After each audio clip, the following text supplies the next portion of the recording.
The story you are about to hear is true. The names have been changed to protect the innocent. Fatima Cigarettes, best of all king-size cigarettes, brings you Dragnet on both radio and television.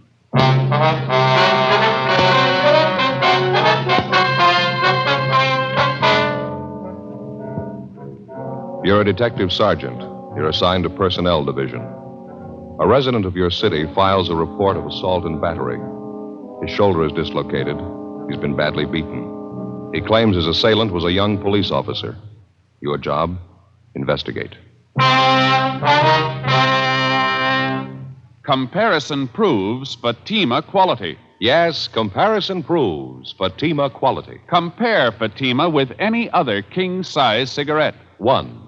Fatima's length filters the smoke 85 millimeters for your protection. 2.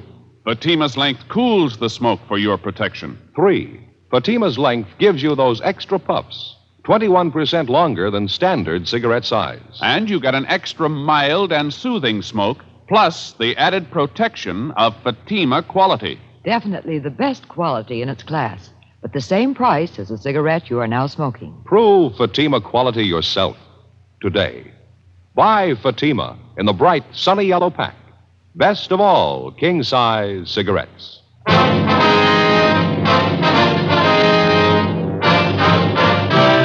Dragnet, the documented drama of an actual crime. For the next 30 minutes, in cooperation with the Los Angeles Police Department, you will travel step by step on the side of the law through an actual case transcribed from official police files. From beginning to end, from crime to punishment, Dragnet is the story of your police force in action.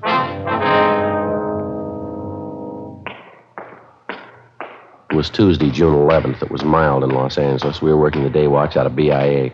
My partner's Ed Jacobs. The boss is Lieutenant Jesse. My name's Friday. It was 10:23 a.m. when I got to room 83, the squad room. Joe, you catch up with the lieutenant? Yeah, in a meeting. He said he'd be out about 11:30. He wants us to handle it for the time being. Oh. Well, Joe, this is Officer Blanchard. This is my partner, Joe Friday. I'm glad to know you, Friday. I think I've seen you around Central a couple of times. Yeah, sure. How are you? What's this thing all about? Do you mind telling me? You worked yesterday, did you? Yeah, that's right. My regular beat, South Central area. Anything out of the ordinary happen while you were on duty?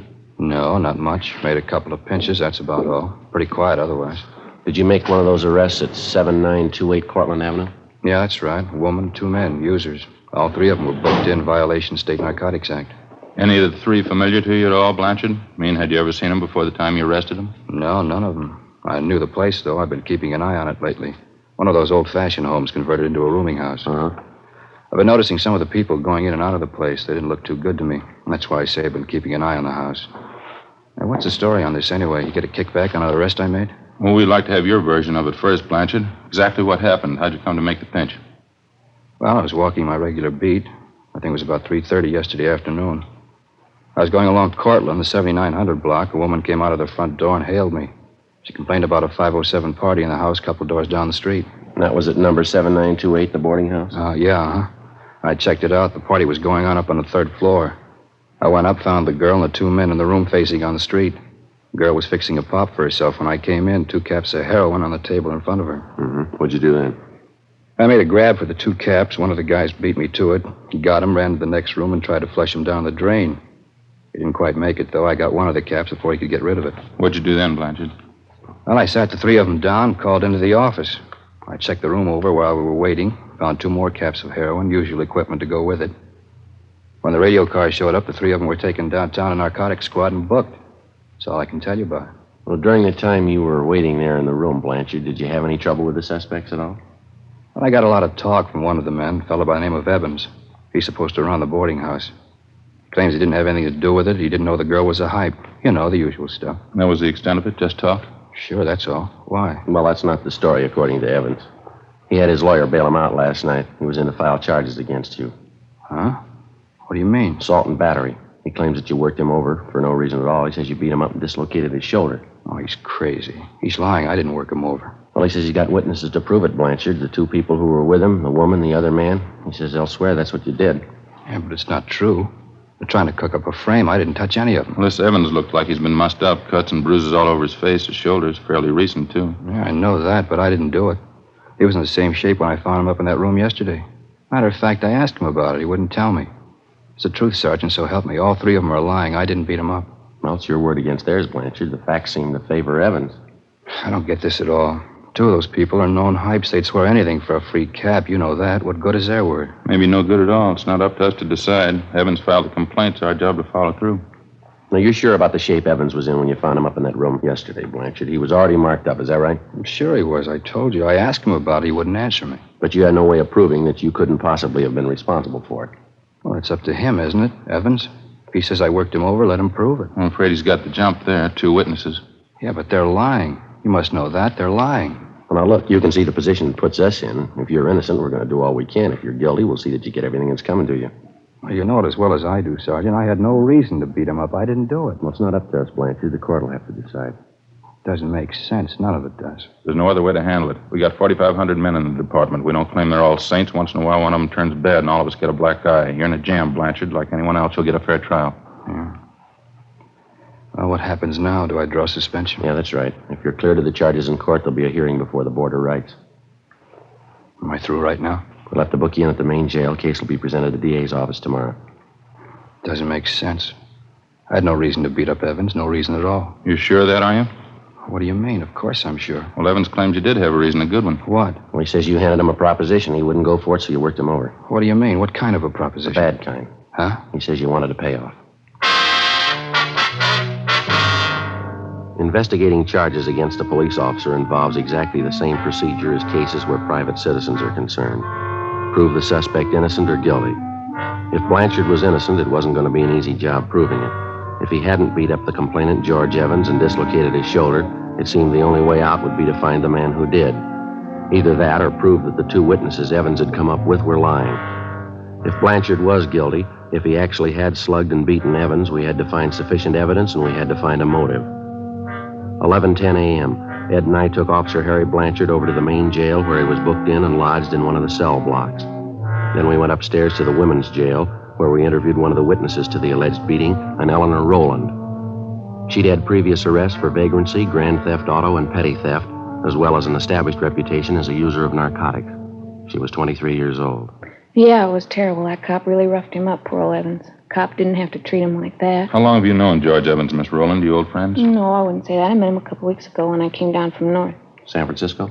Portland. I was visiting up there. I'm a Portland girl originally. Well, how about this other man you were with at the time Officer Blanchard picked you up, this Ray Sherman? He an old friend? Buster, yeah, I've known him a few years. Do you know Evans very well? Yeah, I guess you could say that. Ray's had a room at the boarding house a couple of years. I guess he's good friends with Evans. Say, can I ask you something? Yes, ma'am. You ever worked narcotics up in Portland? No, ma'am, never have.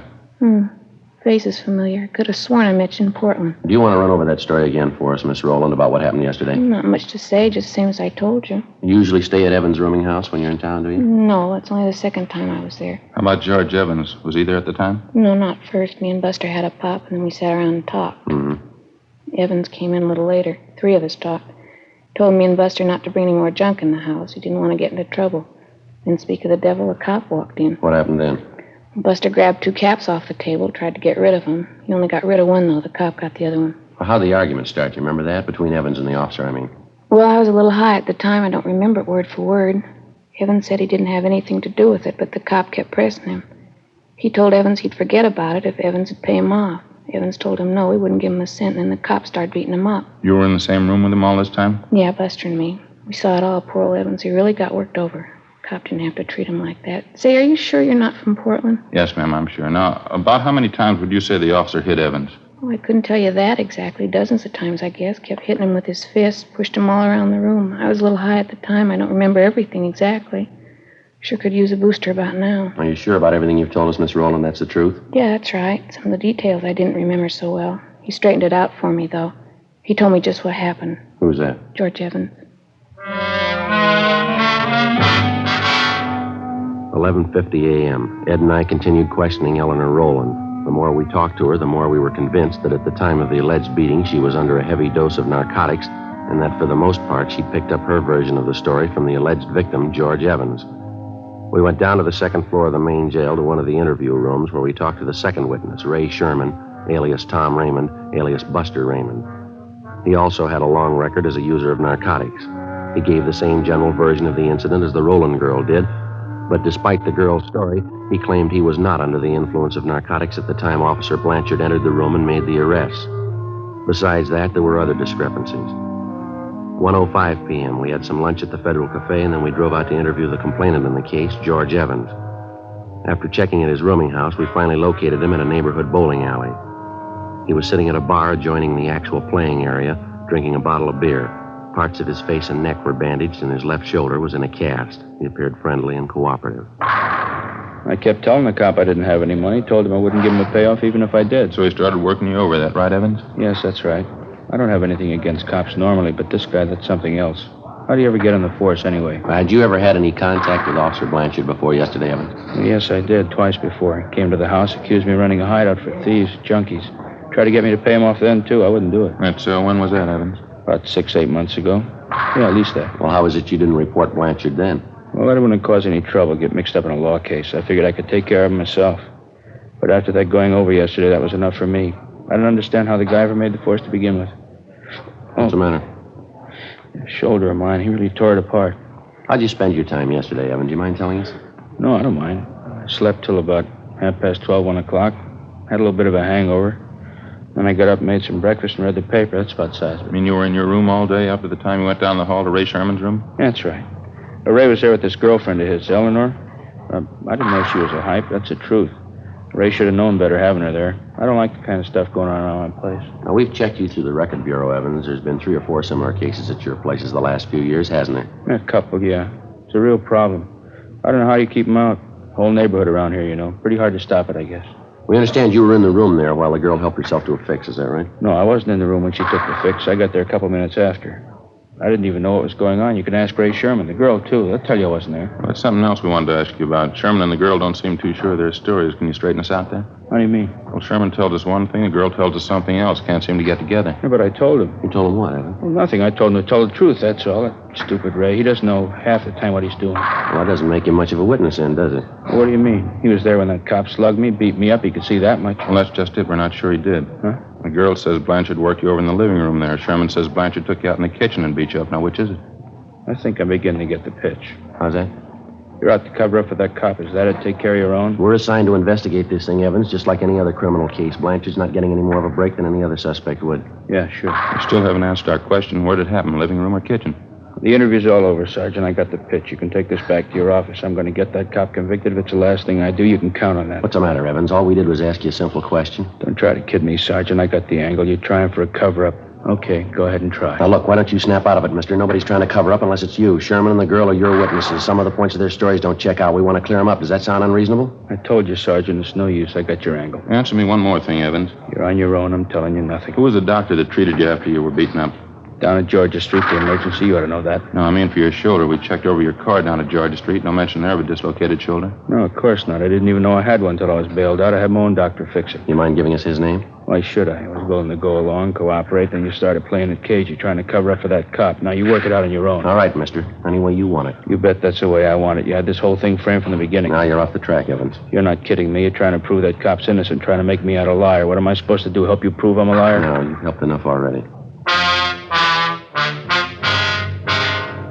Ed and I double-checked through Officer Blanchard's departmental record. It showed that Blanchard had been working his present beat for a little more than 4 months. Evans had told us that Blanchard allegedly had solicited payoffs from him at least 6 to 8 months before. The following day, Ed and I made further inquiries in the neighborhood of Evans' rooming house and also among his friends and associates. For one thing, we found out that Evans had not spent the entire morning and early afternoon in the house. He'd been seen leaving his place by several neighbors at about 10 a.m.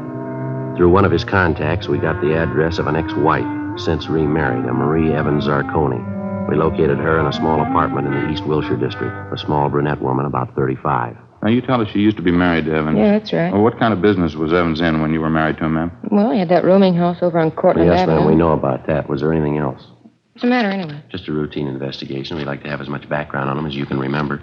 Are you on fairly good terms with Evans now? No, I haven't seen him since we split up. About a year and a half ago, I think.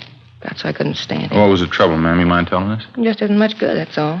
You find a lot of names to fit him. He was in everything. How do you mean? That's why I got away from him. Every cheap, lousy racket you can think of, he was in it. Peddling dope, blackmail, making book, some of the two-bit rackets. He's been in all of them, one after the other. I had to get away. Rooming house on Cortland Avenue, that's where he's been operating all this time? As long as I've known him, yeah. About 3 years, I'd say. Mm-hmm. Is narcotics just a sideline with him, or does he go in for it pretty heavy? He was in it pretty heavy when I left him. I don't know what he's been doing since. I don't care. Just soon forget all about it. Yes, ma'am, I can understand. What's the matter now, anyway? Got a case against him? Well, not exactly. Evans is filed against a police officer, assault and battery, soliciting a bribe. We're investigating the charges. Sounds like him. Some cop really rough him up? Well, we don't know, ma'am. That's what we're trying to find out. Oh. Well, I'd like to help you out. Don't think I can, though. Well, just one more question, ma'am. While you were married to Evans, did you have a family doctor? I mean, one that you called regularly when you were sick? Yeah, we did. Why? Well, what was his name? Can you remember? Yeah, Dr. Chase. Would you like his address?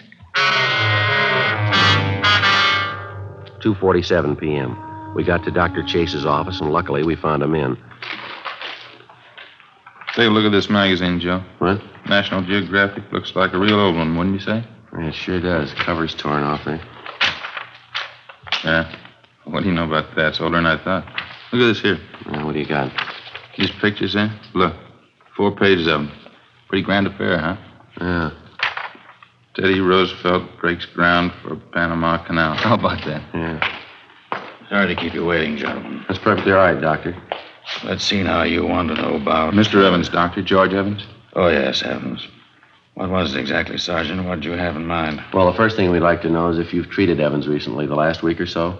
Yes, as a matter of fact, I have. He was in here, well, let me see now. Let's see, yes, I thought so. He was in here 3 days ago. I had some bad cuts and bruises. Mm-hmm. They'd already been treated, though. There wasn't much I could do. Was there anything else wrong with him, Doctor? No, not actually. I examined his shoulder. He insisted it hurt him. He wanted me to put it in a cast. Mm-hmm. You put the cast on, did you? Well, there really wasn't any need for it, but I put it on anyway. A little bit of psychiatry. Thought it'd make him feel better. Well, how do you mean, Doctor? Wasn't any need for it? Just one of those peculiar things. I've been treating Evans for some time, you know. Yes, sir. That's what we understand. It's fairly unusual. Hardly a rare case, though. Suppose you might call it a trick shoulder. Looks as though it might be dislocated, but it actually isn't. I think it's voluntary. You mean he could do this thing himself?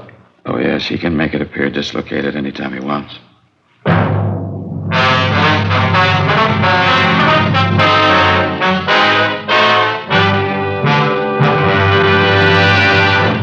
You are listening to Dragnet, authentic stories of your police force in action. Fatima, America's first largest-selling blended cigarette. Now, best of all, king-size cigarettes. Prove it yourself today. Compare Fatima with any other king-size cigarette. 1. Fatima's length filters the smoke 85 millimeters for your protection. 2. Fatima's length cools the smoke for your protection. 3. Fatima's length gives you those extra puffs, 21% longer than standard cigarette size. And you get an extra mild and soothing smoke, plus the added protection of Fatima quality. Friends, in Fatima, the difference is quality. Fatima contains the finest domestic and Turkish tobaccos superbly blended. And Fatima is extra mild, with a much different, much better flavor and aroma. Because of its quality, its extra mildness, its better flavor and aroma, more smokers now insist on Fatima than ever before. Switch to Fatima today. Remember, each king-size Fatima filters and cools the smoke, gives you those extra puffs, and you get an extra mild and soothing smoke, plus the added protection of Fatima quality. Buy Fatima. Best of all, king-size cigarettes.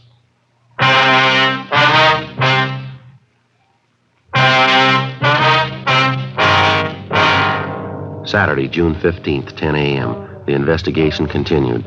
Meantime, the newspapers were still making front-page material out of the story.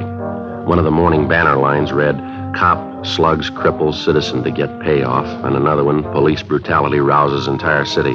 Our investigation went on. Early Saturday afternoon, Ed and I succeeded in locating a former friend of Evans who told us that he'd seen him downtown the morning of the day on which the alleged beating had taken place.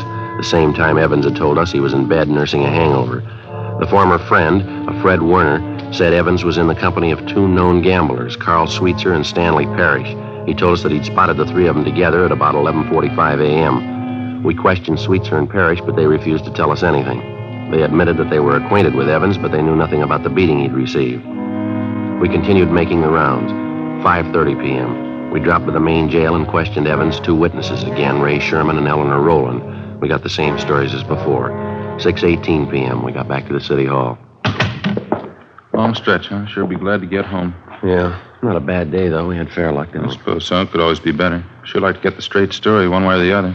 You want to check the book, Ed, see if we got anything? Yeah, okay. No, not much, Joe. Call from a Tom Donnelly, you know him? Donnelly? No, that doesn't sound too familiar to me. I got it.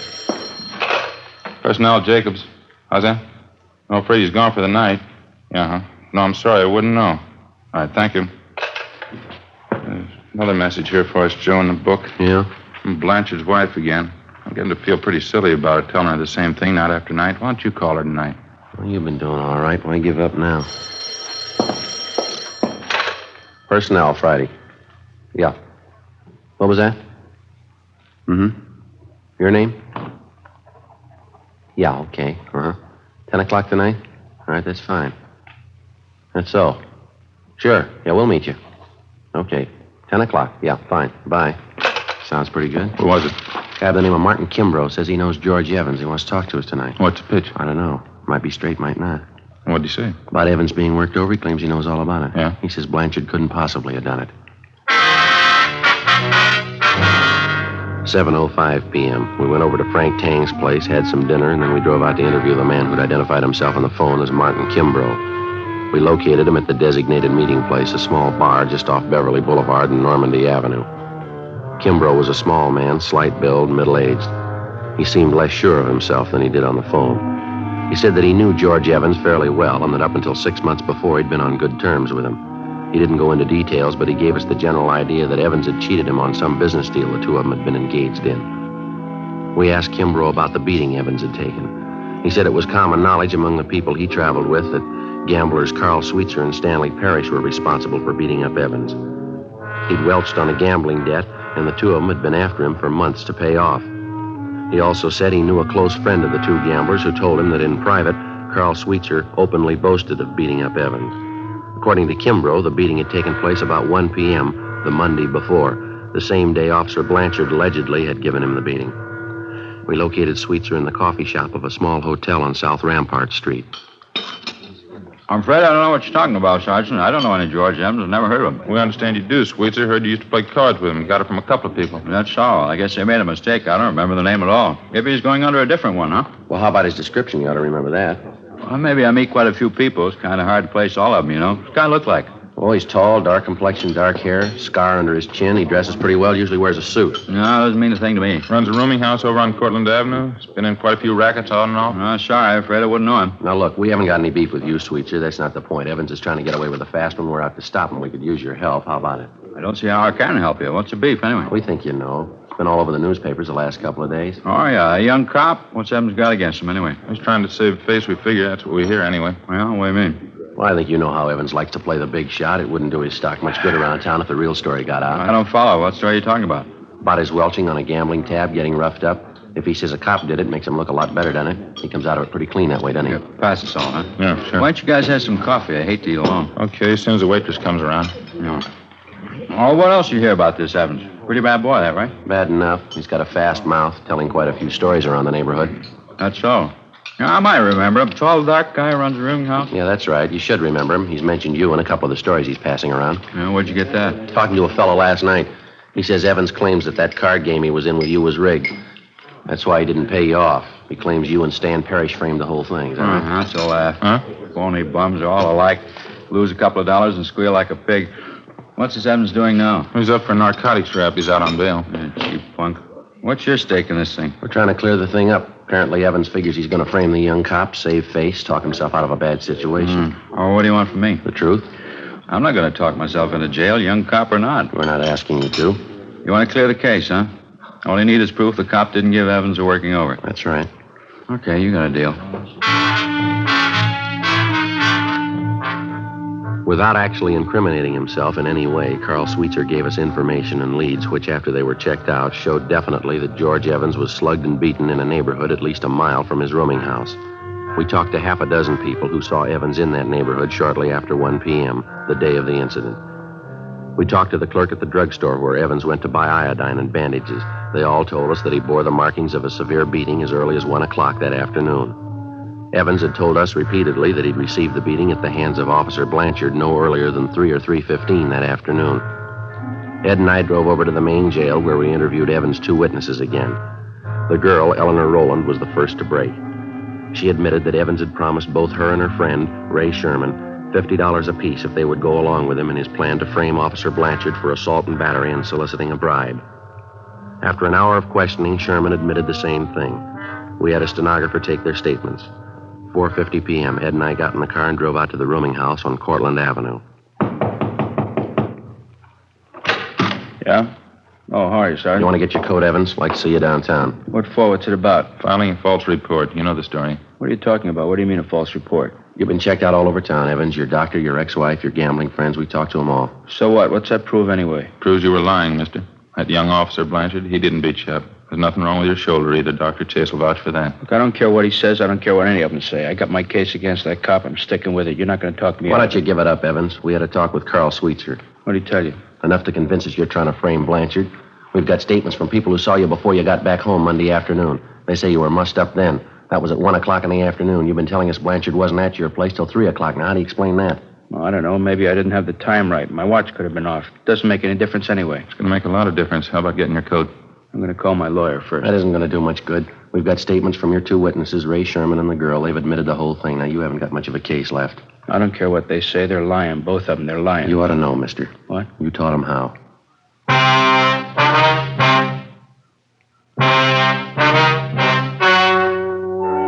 The story you have just heard was true. The names were changed to protect the innocent. On September 2nd, trial was held in Superior Court, Department 89, City and County of Los Angeles, State of California. In a moment, the results of that trial.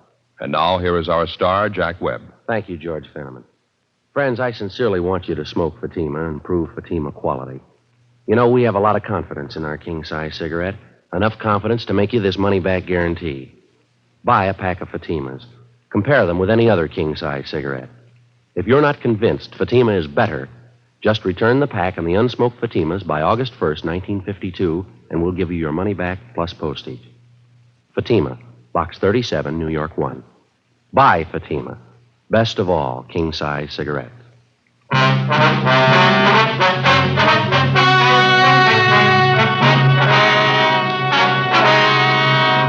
A complaint was received on George Evans from the city attorney's office for violation of Section 5243 Municipal Code, filing a false report to the police department, a misdemeanor. He received a sentence of 30 days in the county jail. Ray Sherman was tried and found guilty of Section 11500 Health and Safety Code, possession of narcotics. He was sentenced to 1 year in the county jail and 3 years probation. Eleanor Rowland was filed on as a bag addict, Section 11721 Health and Safety Code. She was sentenced to 60 days in the county jail. Officer Harry Blanchard was cleared of the charges pending against him and was reinstated with back pay.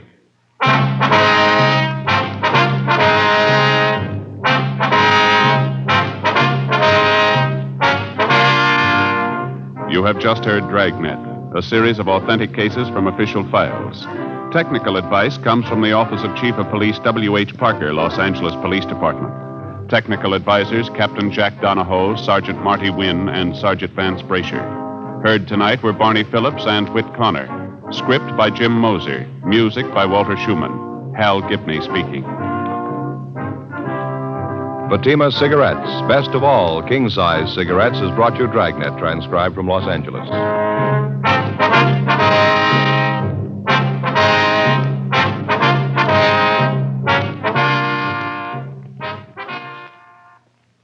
Now it's Counter Spy on NBC.